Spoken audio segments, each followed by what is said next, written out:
Todd, thanks a lot for coming, buddy. Appreciate it. You're welcome, John. All right.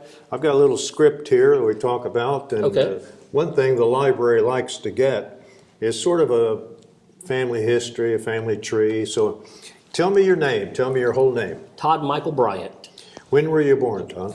June 26th of 1965, Currently, what's your address? 1104 21st Street in Portsmouth, Ohio. How long have you been there? About 30 years. 30 years? Is Yeah. it? Okay. 29, 30 years. Okay, so you got some roots there. Yes. Finally. Okay. Yes. Now, what were your parents' names? What were your father and mother's names? My father's name was Roy Arthur Bryant, and my mother's maiden name was Shirley Sexton. Okay. Now, on Roy's side, your father's side, do you remember your grandparents? Do you know your grandparents? Do not remember my grandfather's name was Ellis Bryant. Do not know my grandmother. She was deceased before I was born. My grandfather Ellis, I have a vague memory of him because my father died when I was an infant. So my father's side of the family, I had limited contact with, other than a cousin of mine that lived on Grandview Avenue. That was about the extent of my contact with my father's side of the family. So on your mother's side then, her maiden name was Sexton? Correct. Okay. What about her parents? Her parents was Fern and Ray Sexton. Ray died, my grandfather on my mother's side, he died, I want to say when I was maybe 9, 10 years old. And then Fern, she passed away, I want to say about 11 years ago or so. Okay. Had a stroke and passed away. Can you go back any further than that? Has anybody done a search, an ancestry search or anything? My father's side of the family that I've had contact with over the past 20, 30 years or so, they have done a research, and I am related to the Timberlakes and the Greens, which seems most of my family, my father's side of the family, they were from South Shore, Kentucky, the Greenup area. Mm-hmm. And that's where the Timberlakes, there are a lot of Timberlakes, and my father is buried in a cemetery over in Kentucky, in an area in which a lot of Timberlakes and Bryants and the Greens are buried. Mm-hmm. Are your parents are deceased? Your mother? No, my mother is still alive. Mother's still living. Okay. She's 80. She's 82. She lives in New Boston at the Buckeye Towers in New Boston. Okay. Do you have any brothers and sisters? Yes, I was one of 7. 4 boys, 5 boys and 2 girls. Are they all living? One sister has passed. My oldest sister, she passed of cancer. Okay. Now, are you married, single, divorced, widowed, separated? I'm all married. The above? I'm married. Been married for 30 years. Okay. And your wife's name? Suzanne Carol Charles. Is her maiden name. Maiden name was Charles. Was she happen to be from around South Webster area? There's no, a bunch of Charles out there. She is from Baltimore. Her father was in the Navy. He's a retired Navy veteran. She was born in Baltimore but raised in San Diego. Okay. How'd you meet her? Her father retired from the military in San Diego. They moved to Cincinnati, to Green Hill or somewhere around Cincinnati. While in Cincinnati, after some years, her mother and father got divorced. Her grandmother lived here in Sauter County, so her mother and the children moved to Sauter County and lived next door to their grandmother. And that's where I met her, was when they were living here, and she was going to Portsmouth, and I had come back from the military. Okay. Do you have any children? We have one son. He's adopted. Okay, what's his name? Sean Michael Bryant. What does he do now? He is 16, or will be 16 in December. He's 15. He's still in high school. He's still in high school at West High School. Okay. Yes. Now, when did you? Where did you graduate? Portsmouth or what? I graduated from Portsmouth High School. Excuse me. But my elementary years was at Garfield. My middle school years was at Grant School. And then at some point around the 7th grade, we moved to New Boston. and I began attending New Boston schools. While in New Boston, I went to Votech, and at some point in the 11th or 12th grade, we moved back to Portsmouth, so my records were transferred. Back then, I don't think they had the open enrollment stuff, so my records were transferred back to Portsmouth High School. So I graduated Portsmouth High School in 1983, but I never actually attended that school per se, physically. That's what your diploma would say, though, Portsmouth High School. It would say Portsmouth High School, yes, because I was in the Portsmouth 1983. district at the time. What did you do after you graduated? After I graduated, I waited around. I signed up for the military, and back then I think they called it delayed entry program. I signed up when I was in high school and was given a date to report December 7th of 1983. So once I graduated, I had several months to just kind of wait around until the December 7th time period, which I headed to Columbus. Did you work any when you were in high school? I worked with the community action, being one of seven. My mother raised us on Social Security that she got from my father's death. So I was able during high school to get jobs with the community action organization, their summer programs that they have. I worked down at Shawnee State in the summer as a janitor's helper down there at Shawnee State. I also worked at the New Boston schools as a math tutor during high school through the community action, but all of my jobs were summer-related jobs through the community action organization. Any of your siblings in the service? Were they ever in the military? No, I'm basically the only one. I don't come from a military family background that I'm aware of. What made you go in the Army then? I think at the time I just knew that I wanted to get away from here, and it just didn't, maybe I didn't, the steel mill had shut down there. I've just looked and seen there wasn't a whole lot around here, and I just decided, a recruiter came around after I went to visit them. They're kind of relentless, and they keep coming back. I signed up and, didn't regret it at all after that, but I'm basically the only one in my family that had military service. How long were you in? For 4 years. 4 years Yeah. in the Army? Yes. Okay. Where did you do your basic training? Fort Leonard Wood, Missouri. Well, let me ask you now, what's your current occupation? My current occupation is a bailiff for Sauter County Common Pleas Court.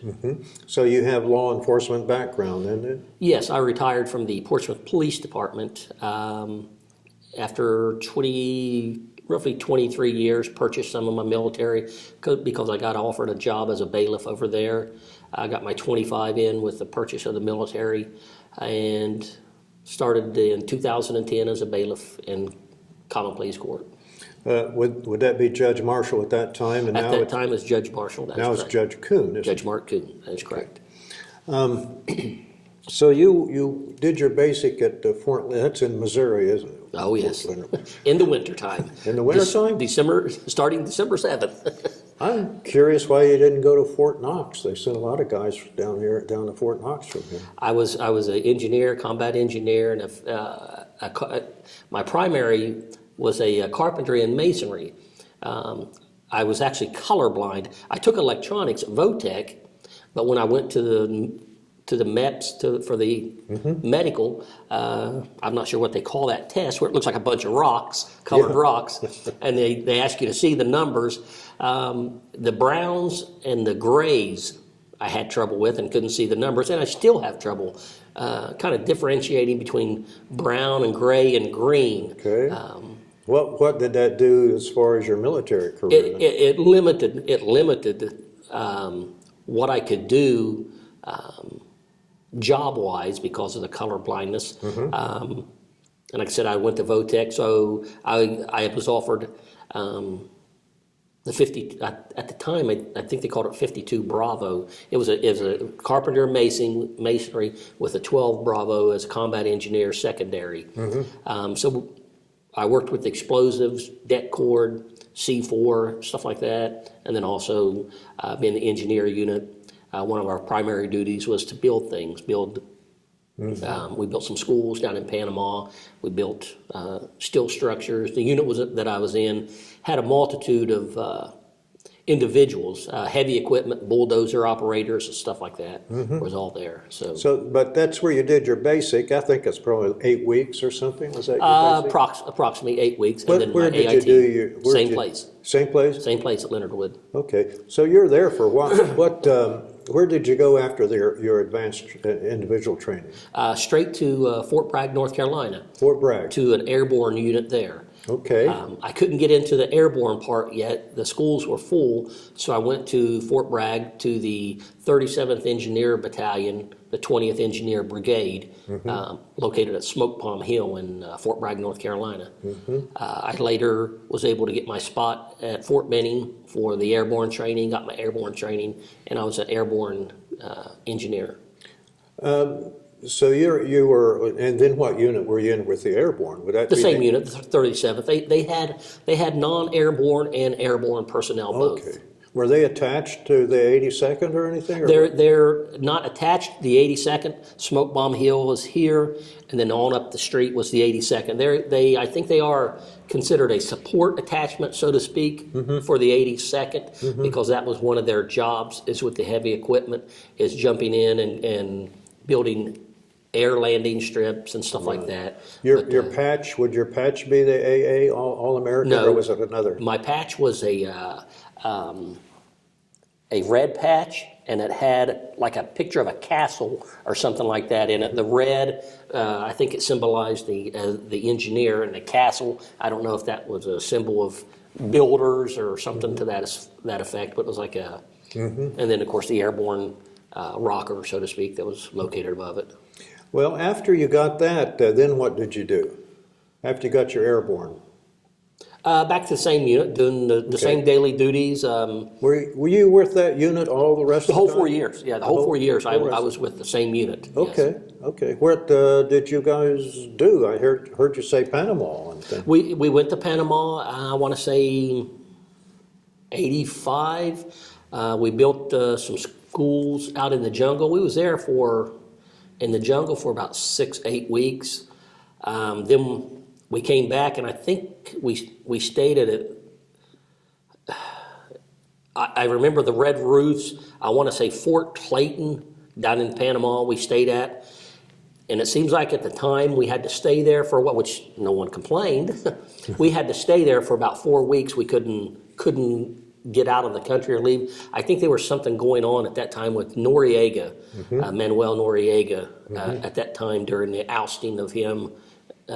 Were you involved in that anyway? No, we weren't involved. It was just once we were done with our project and we got back to Fort Clayton, they were like, well, we're not going to be leaving for a while. We're going to be staying here. Now, maybe it was just in case we were needed for some reason while things were going on. But we got to stay there for about an additional 4 weeks and basically got to have fun down in Panama, tour Panama City, and there was a few things that... Interesting, okay. All right, probably shouldn't have done. Were you married at that time? No, I was single at What the was time. your rank then? When I left the military, I was an E5. I was a sergeant. Okay, so what does an unmarried soldier do on his off time? Well, as I mentioned, I've probably done a few things down in Panama that we shouldn't have done. Nothing to hurt anybody, but just drinking, having fun, going out. I don't know, back during that time period, I know at our base, the military provided game rooms and things like that for us to do. Of course, consume a lot of beer, eat a lot of pizza. I remember pizza delivery people was very popular. They used to take what's called post-dated checks. Really? Yeah, they would come around you could get 3 pizzas and you could write a post-dated check. All right. And, get 3 pizzas, I think for $15 or something back then. The one thing I remember about Fort Bragg, and I've been back to Fayetteville. We were in Fayetteville a couple of years ago, me and my wife and my son. Why did you go back? Just to see some old haunts? Just to see what it looks like. We were traveling from Florida on vacation and then headed up to Baltimore to that's where her family still lives, her aunt.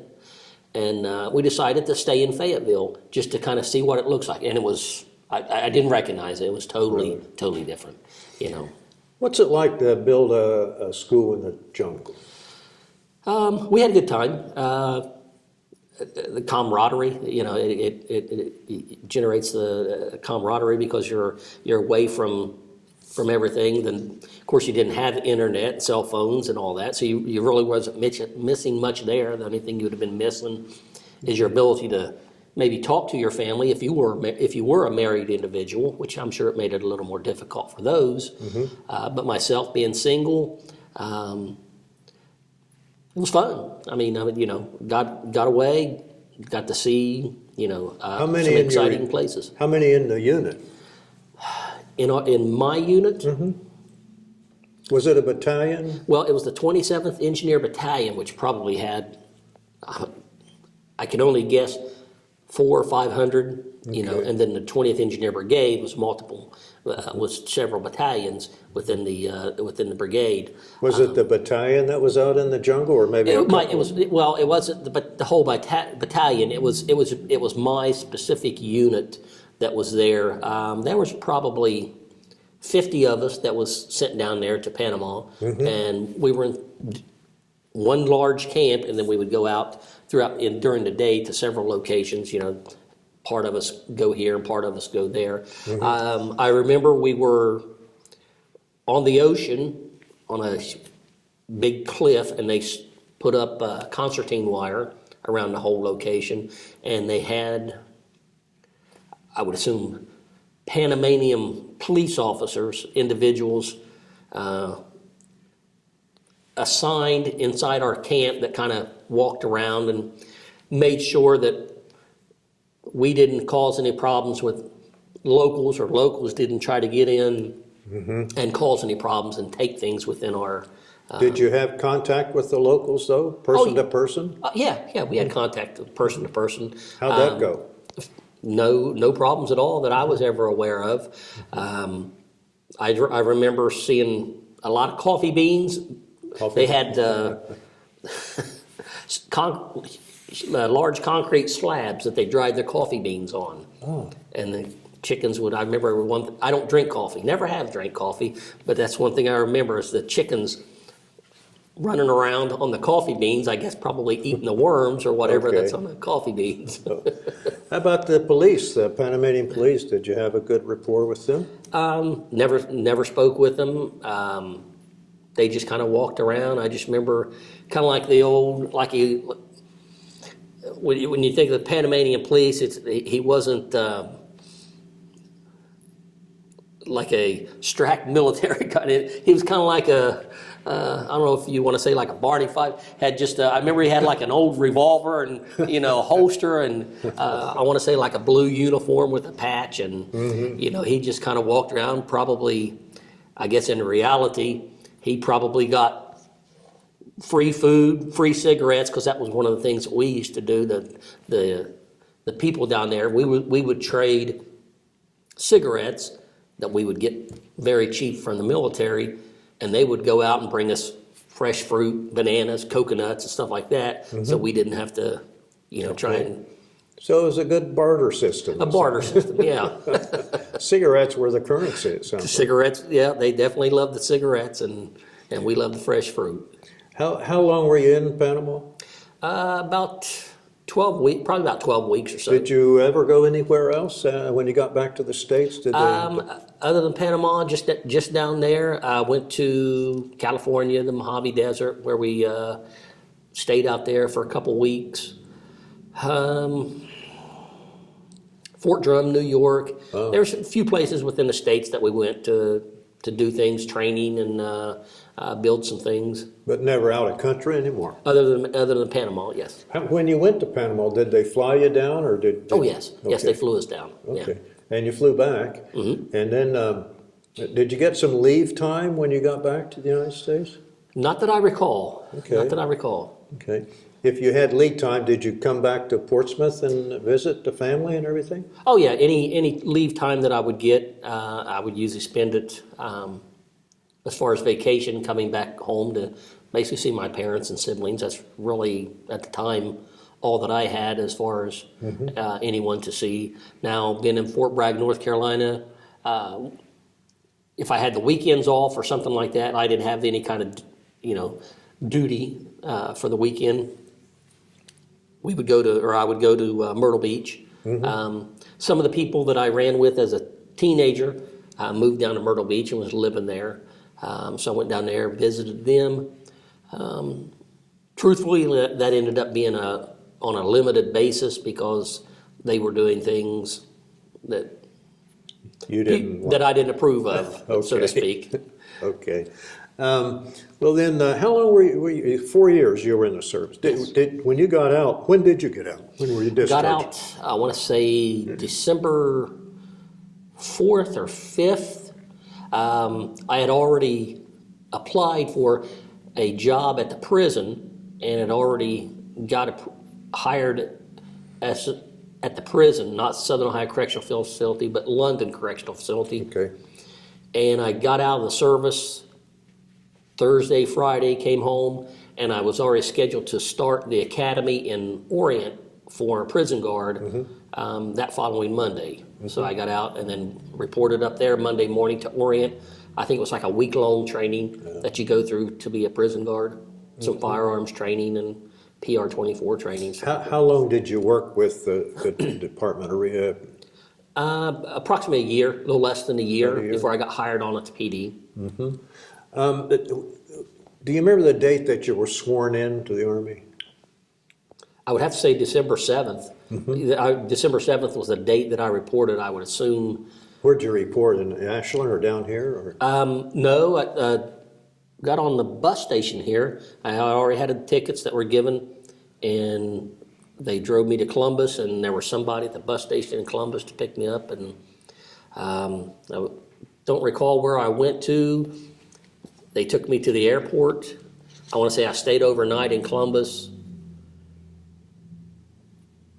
And then they took me to the airport in Columbus, gave me tickets, flew me to St. Louis. I remember they told us, don't talk to I want to say the Harry Christeners or something that was in the airports back then. Don't talk to nobody. Just get off there, go to this location, ask where the certain station is. You get directed there. There'll be other people there. Once they're ready to go, they'll load everybody up in a bus. I was loaded up in a bus with some other individuals and driven to Fort Leonard Wood, Missouri from St. Louis Airport. Did you like military life? Yes. When you got out, did you have any reserve obligations, or did you join up a reserve or anything? No, I didn't join the reserve. Like I said, I'd already had the job lined up at the prison. Right. So I went straight into that. Have you kept contact with any of the guys that you were in the service with? There was one guy from Cincinnati, drawing a blank on his name. I had Facebooked him some years back, but I don't believe I got a response. Huff was his last name. I want to say David Huff. He was from the Cincinnati area, and with Facebook and everything, I looked him up, and it appears to be him. But like I said, I don't recall that I ever got a response or anything from him. Other than that, there was no other individuals. At the time, you didn't have Facebook when I got out and all that, so I've kind of forgotten what some of the people's names are that I was in the same squad with, so to speak. That lived with. Is he one of the guys you hung out with a lot when you go on leave or go on? No, he was married. He was married, so he was one of the guys that I would go to his house, and his wife was of an Italian descent, so she loved to cook. So I would go over there, and his wife would cook. We'd eat, drink beer, and watch TV. Other guys that lived I lived in the barracks, so other guys within the barracks, we would go do things like go, and if it's summertime, go to the beach or go to a lake around there and go swimming, what have you. Now, when you did your basic, was that with the M16? What did you do your basic firearm? Firearm, yeah, that was M16, yes. Okay. And then when you're in Panama, did you have to carry your weapon with you all the time, or in the jungle, or? I don't recall that we had any weapons issued to us while we were there. No. Okay. So you came. When did you get married? After you got out? Yes, after I got out of the service. Yeah. Did you know her before you got out, or after? I only knew her for several months before I got out. I got out in December of '87, and August of '87, my brother-in-law was killed in a car accident, and my brother was injured real bad. So I had to come home, and then when I came home for the funeral and was here for several days, that's when I met her, and then continued to maintain contact with her until December, when I got out of the service. You still have your uniform? No. I still have some. I do have a like old rucksack and stuff in my basement. I think with maybe a rucksack, a canteen or something. You know, I know there was an old. It was an I think called it an Air Force bag. I can't remember what it's called, but those are pretty good size that we liked because they had the handles and stuff on them. To get your paratrooper, how many jumps do you have to make? 5 while you're at Fort Benning. And then you have to renew. You have to jump ever so often. I can't remember if it was every 4 or 6 months. You have to make a jump in order to keep your qualification, so to speak. And if you did lose your qualification, then you lose your hazardous duty pay, which the hazardous duty pay at the time, I want to say, was around $150 extra a month. Wow. So after you got out, did you ever do any skydiving or that kind of Yes, I did. I was talking about it today. Yeah.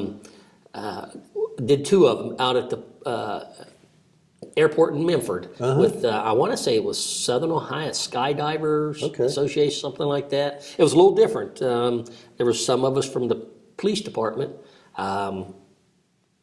We're going skydiving, and we went out there. And I thought, well, yeah, I've done this before, and it was all static line. It wasn't free fall. It was all static line, and it was a little different than military style because out here you were taking up around 3 or 4 at a time in a little Cessna type plane, and you had to go out and hang on. I was talking about it this morning. You had to go out and hang on to the strut and get out towards the tip of the wing in order to keep, I guess, from hitting the tail of the plane of the little Cessna. So you had to get out to the tip of the plane before you released. Okay. And I thought, well, how in the heck, a plane flying 120 or 150 miles an hour, but it was easier than what I thought compared to the military, because in the military, of course, you're in a C-130, you get to the door and out you go. What's that like when you're coming down? Is it pretty quiet? Extremely. And I always talked about that. That's the one thing. When we would jump at night, the plane, if it's in a C-130 or a 141 with the jets, how loud they are. But when you do a night jump and you're out of the plane, the one thing is it's dark, can't see nothing. And when you would look up, it was almost whisper quiet, like the jet was whisper quiet as it was floating by, and you could see the few lights flickering underneath it. You would think that the sound would be amplified at night, but for whatever reason, it was interesting. It was neat. It was very quiet. How do you know when you're getting close to the ground if you're night? I mean, is it all that dark, or do you know that you're going to? You just got to anticipate at some point in time. What you do is you release your rucksack, which is attached between your legs. And then you just have to kind of listen for it to hit the ground. For it to hit the ground, and when your rucksack hits the ground, you've got probably about a second before you're going to be hitting. Get ready. The ground. So, okay. Were you ever injured? Were you ever hurt when you anything like that? Not from jumping. No, I was injured when we were in the Mojave Desert. We were laying concertina wire, and we were unloading it from a 10-ton dump truck, and I was on top, and the truck took off, and I fell into the wire and cut my leg up, but nothing that caused any permanent injuries. You got over it. Yeah. Okay. Do you have any other souvenirs other than an old rucksack and a tin and a canteen down in the basement? Honestly, I don't know. I may have some of my old, medals in which that I received, marksmanship, things that I got when I was in the service. But to be honest with you, I can't say if I do, I don't know exactly where they would be other than buried in a closet somewhere. Okay. So, Is this something you'd recommend to your son? actually, yeah, we've been talking about. Have you He's in really? he's in the 10th grade. We've talked about what he's going to do. As he's 2.5 years. It's here before you know it. Right. And he's talked about going to VOTEC and doing welding, and I've talked to him about the service, and he's made some mention about the service, and so as that's getting closer and closer, I'll probably start driving it home harder and harder, because Yeah. it is, even if it's something he goes in and does these 4 years and gets out. Well, there's benefits to there's it. benefits to it. I think as a young man myself, it gave me structure, because and it's nothing trying to be negative, but in today's world, whether it's here in Portsmouth or whether it's in some other city in some other state, where young people getting out of high school, it's very limited on where they can go and what they can do. Mm-hmm. The experience in itself is. Is there anything invaluable. else you'd like to tell me, Todd, about anything? Did you tell other people you're coming down today for this? Yeah. Did I told Judge Kuhn I was coming down, Oh, right. and what I was coming down for, because I had to get. The other bailiff, he took the afternoon off, and of course his son is in the Navy, and so he took the afternoon Is that off. Pat? Pat Hutchins. Yeah, okay. Yeah. He come from his family's from a military background. Mm-hmm. But he tried to go in the military, and I think he had, I want to say, a heart issue or something like that, that kept him from going in, unfortunately. But his son is currently in the Navy. Yes, his son is currently in the Navy. Yes. Okay. Is he deployed somewhere? Or anything? He was on a ship somewhere, but now he's back at Virginia Beach. Okay. So Tell Pat to talk to him. I'd like to get him down here sometime. Get Okay. his boy down here. sure. Yeah, okay. Well, thanks for coming in, my friend. Hey, you're welcome, John. Okay, Appreciate man. it. All right. Enjoyed it. Here we are.